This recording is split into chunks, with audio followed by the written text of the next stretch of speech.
Olá, tudo bem? É um prazer estar junto a você para mais uma vez estudarmos a Palavra de Deus.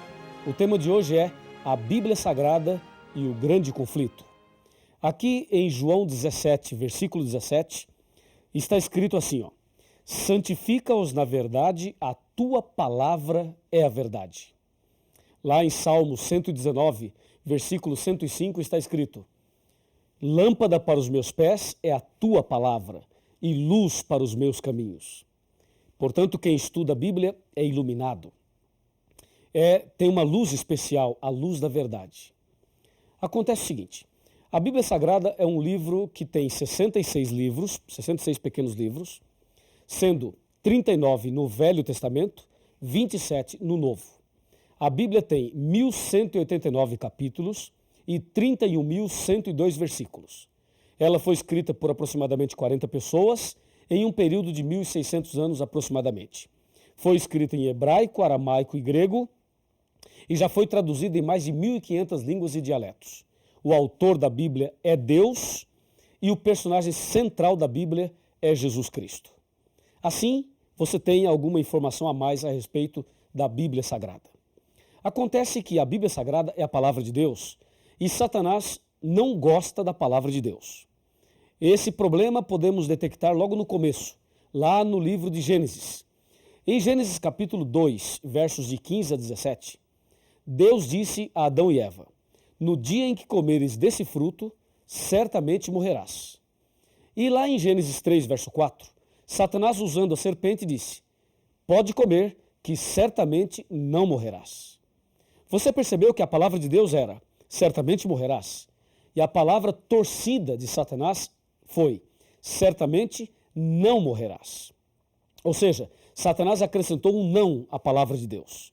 E sabe o que diz Apocalipse capítulo 22, versículos 18 e 19? Eu vou abrir aqui a Bíblia e vou ler para você. Apocalipse 22, 18 e 19. Eu, a todo aquele que ouve as palavras da profecia desse livro, testifico. Se alguém lhes fizer qualquer acréscimo, Deus lhe acrescentará os flagelos escritos nesse livro. E se alguém tirar qualquer coisa das palavras da profecia desse livro, Deus tirará a sua parte da árvore da vida e da cidade santa que se acham escritas nesse livro. Percebeu? Não se pode acrescentar e não se pode tirar nada. E lá em Gênesis, percebemos Satanás acrescentando uma palavra à palavra de Deus. E aquele acréscimo trouxe algum problema? Claro que trouxe. Ali, baseado naquele acréscimo de Satanás, surgiu a doutrina do espiritismo, de que a pessoa não morre.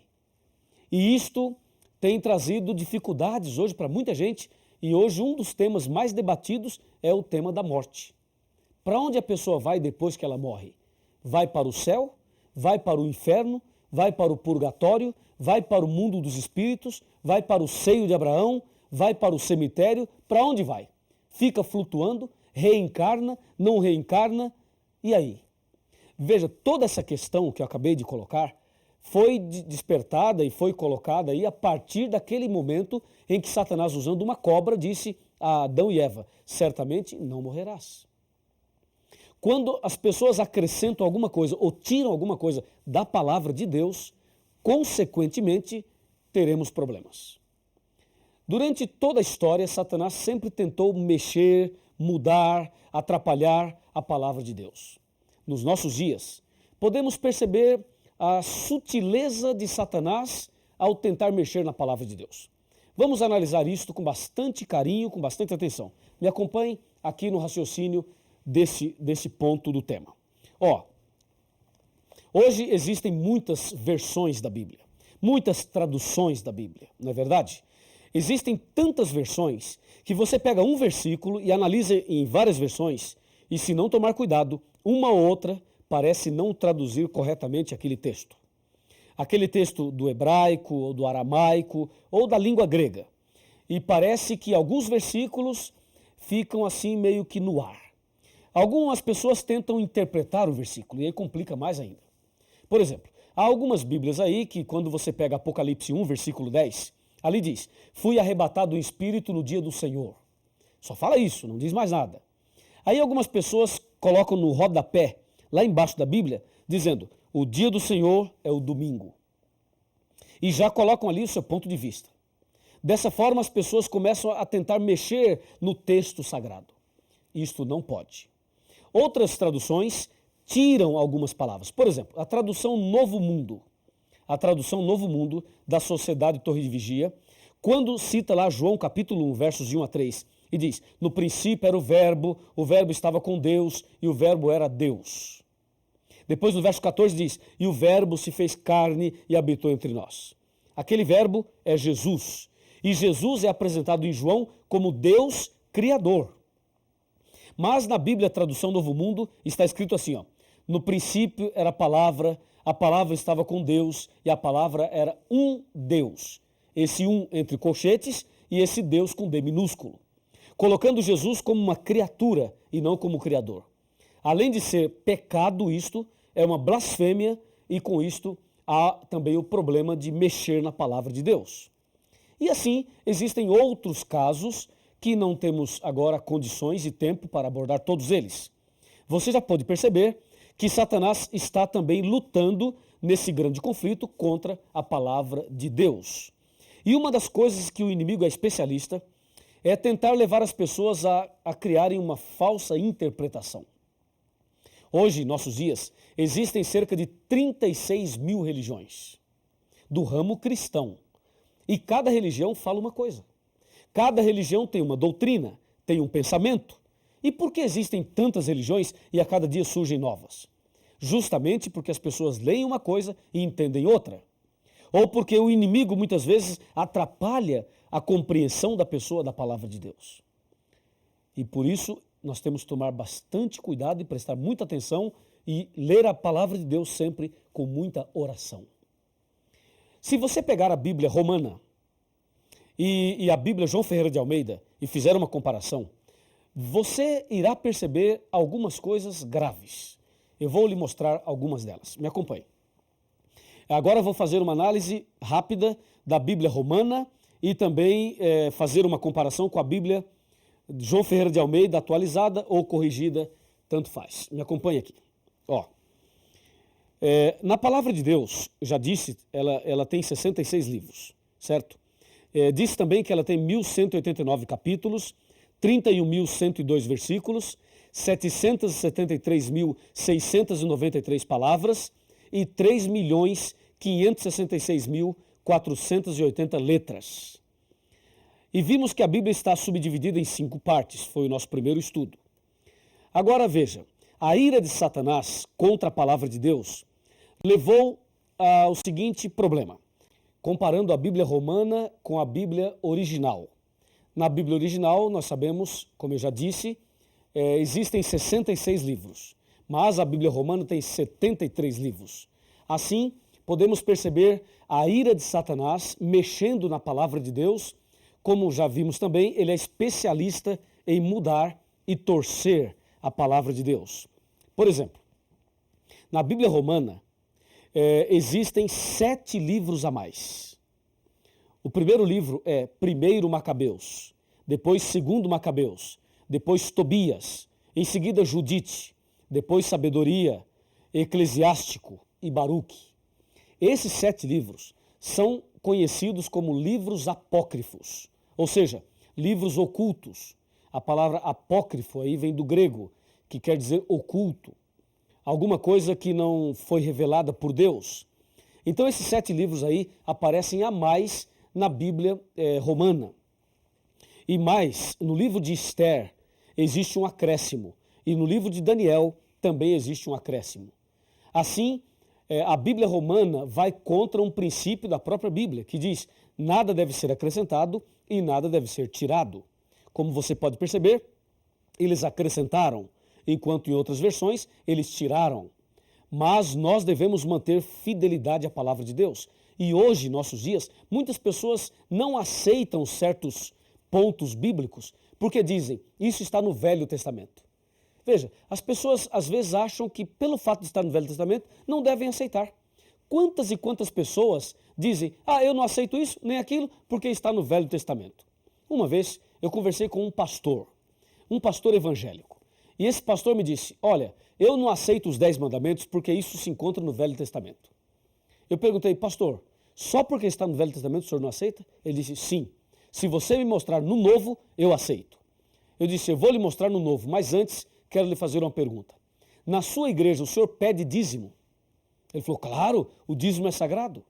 Perguntei a ele, então, onde o senhor encontra a orientação do dízimo na Bíblia? No Novo ou no Velho? E ele disse, no Velho. Então, pastor, por que o senhor aceita o dízimo que está no Velho e não aceita os 10 mandamentos que se encontram no Velho Testamento também? E ele não soube me explicar. Percebe? A Bíblia Sagrada é uma só. Ela deve ser aceita integralmente. E não se pode acrescentar e também não se pode tirar. E espero que isso esteja claro para você. O problema é que esses 7 livros a mais que eu acabei de mencionar, eles trazem mensagens estranhas, erros doutrinários, como orações pelos mortos, falsas curas, feitiçarias, salvação por esmolas e obras, alteração do destino das almas após a morte e também a falsa doutrina do purgatório. E mais, tem histórias fictícias, histórias lendárias, histórias absurdas, ensina artes mágicas e ensina feitiçaria, como é o caso de Tobias, capítulo 6, de 1 a 9. Deu para perceber? Não se pode acrescentar e não se pode tirar. E agora veja o outro ponto tão grave quanto esse. Me acompanhe nesse raciocínio, nesse pensamento. Um outro ponto tão grave quanto esse. A palavra de Deus diz aqui em Mateus capítulo 4, que quando Jesus estava sendo tentado, Satanás disse a Jesus, se tu és filho de Deus, transforma as pedras em pães. Jesus respondeu da seguinte maneira, está escrito, Mateus 4, está escrito. Quando Jesus diz está escrito, Jesus está citando a Bíblia, a palavra. Aí Jesus disse, está escrito, nem só de pão viverá o homem, mas de toda a palavra que sai da boca de Deus. Ok? Muito bem. Aí na segunda tentação, Satanás percebeu que Jesus disse, está escrito. Então na segunda tentação, no versículo 5, diz assim, ó, então o diabo o levou à cidade santa e colocou-o sobre o pináculo do templo e lhe disse, se és filho de Deus, atira-te abaixo, porque está escrito, aos seus anjos ordenará a teu respeito que te guardem, e eles se sustentarão nas suas mãos para que não tropeces em alguma pedra. Você notou que na segunda tentação o diabo disse, está escrito? E aí Jesus rebate essa tentação no versículo 7 dizendo, respondeu-lhe Jesus, também está escrito, não tentarás o Senhor teu Deus. Você notou que em um texto o diabo diz, pula Jesus, porque está escrito que Deus vai te proteger. E Jesus rebate dizendo, mas também está escrito. Eu pergunto, quem estava certo, Jesus ou Satanás? Satanás ou Jesus? Quem estava com a razão? Claro que você vai dizer, Jesus está com a razão, e eu também digo isso. Mas você diz que Jesus estava com a razão só porque o outro é Satanás? Ora, Satanás usou a Bíblia, não usou? Jesus usou a Bíblia também, não usou? Claro, os dois usaram a Bíblia. E como você sabe que Jesus está certo e o diabo não, se os dois usaram a Bíblia? Quer ver? Para complicar um pouquinho mais. Imagina, tira Jesus, tira Satanás do contexto aqui, do cenário aqui, e coloque uma religião no lugar de Jesus e outra no lugar do diabo. Uma usa a Bíblia e diz, é assim. A outra usa a Bíblia e diz, não, não é assim, é assim. E aí eu pergunto, qual das duas está certa? Percebeu? Aí a coisa começa a se complicar. Então aqui, nesse caso da tentação de Cristo, nós percebemos de forma bem clara o que acontece no mundo religioso. Nem todo mundo que usa a Bíblia está falando a verdade. Nem todo mundo que está no púlpito pregando a Bíblia ou em algum outro lugar possui a verdade.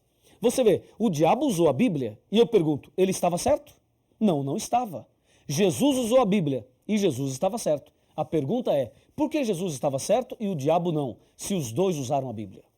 É simples, é que Jesus usou o texto dentro do contexto e o diabo usou o texto fora do contexto, totalmente fora. O diabo pegou um texto e forçou o texto a falar uma coisa que ele não estava falando. É justamente isso que acontece em nossos dias. É exatamente esse o problema. As pessoas hoje, muitas delas, usam o texto fora do contexto. Só para você ter uma ideia, uma vez eu estava ouvindo um programa de rádio e o pregador dizia assim, ó, o Salmo 23 fala, preparas uma mesa perante mim na presença dos meus inimigos. Sabe o que esse pregador fez? Mandou fabricar uma mesa e colocou uma toalha branca sobre a mesa e deu envelopes para as pessoas e disse para as pessoas, coloquem os seus pedidos sobre a mesa, porque Deus diz, preparas uma mesa na presença dos meus inimigos. E diz ele, sexta-feira tal, nós iremos aqui fazer oração forte na presença do inimigo e Deus nos dará a vitória, porque está na Bíblia. Você percebeu? Ele pegou um texto da Bíblia, torceu o texto e fez o texto falar uma coisa que não está falando para tentar convencer as pessoas a darem dinheiro e a fazer a campanha que ele queria fazer. Isto aí é usar o texto fora do contexto. Porque quando o salmista, no capítulo 23, fala, preparas uma mesa na presença dos meus adversários, ele não manda você fabricar uma mesa. Mas ele se refere ao que acontecerá no momento da perseguição. Esse Salmo 23 vai se cumprir na época da perseguição. E as pessoas torcem o texto, como esse exemplo que acabei de dar. Meu amigo, a palavra de Deus é uma lâmpada para os nossos pés, é uma luz para o nosso caminho. Quem estuda a Bíblia jamais será enganado, jamais será confundido. Agora, aproxime-se aqui de mim. Chegue bem pertinho aqui de mim, que eu vou te dizer algumas palavras importantes dentro desse assunto, dentro desse contexto. Pode chegar um pouquinho mais perto. É o seguinte, se você examinar a Bíblia, se você se apegar cada vez mais à palavra de Deus, saiba de uma coisa, a luz da verdade brilhará no seu coração e as trevas serão banidas. E vai se cumprir na tua vida o que está na palavra de Deus. Lembra? Conhecereis a verdade e a verdade vos libertará. Então, não deixe que o engano tome conta de você, mas permita que a verdade ilumine a sua vida. Se você assim deseja, então feche os seus olhos e vamos conversar com Deus. Querido Deus, nosso muito obrigado por esta mensagem da Tua palavra. Ajuda-nos, ó Deus, a andar nos Teus caminhos e que a Tua palavra seja estudada a cada dia e que a verdade que encontramos nela possa ser colocada em prática por cada um de nós. Abençoe esta pessoa que estuda a Bíblia conosco hoje. Nas Tuas mãos eu o entrego. Em nome de Jesus. Amém. Cristo me tem fiel amizade, nele encontrei real liberdade, pois sobre a cruz minha alma comprou, dele portanto eu sou.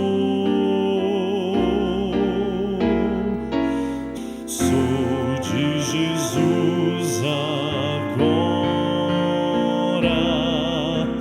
meu é Jesus também, meu Ele é agora, meu para sempre.